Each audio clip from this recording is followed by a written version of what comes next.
Bidan Devita Putri Lestari tewas mengenaskan saat sedang jalani tugas di Batu Raja.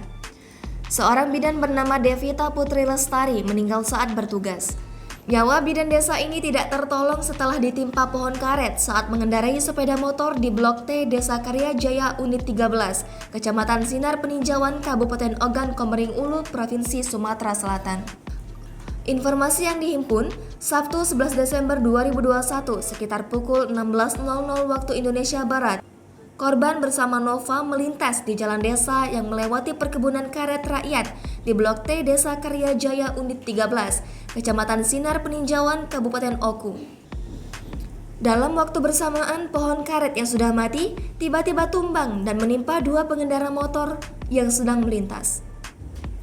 Dua pengendara sepeda motor yang diduga tertimpa pohon karet ini ditemukan dalam keadaan pingsan.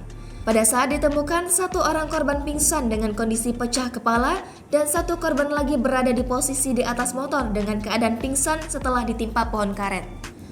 Warga yang menemukan dua korban dalam keadaan pingsan ini segera membawa korban ke Puskesmas Karya Mukti. Namun, salah satu korban tidak tertolong dan meninggal dalam perjalanan menuju pusat layanan kesehatan. Setelah dilakukan pemeriksaan, korban dibawa ke rumah duka untuk dilakukan proses pengurusan jenazah.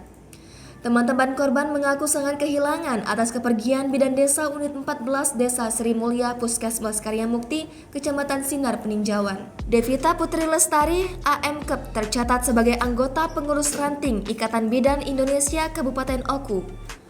Sedangkan Nova yang dibonceng selamat.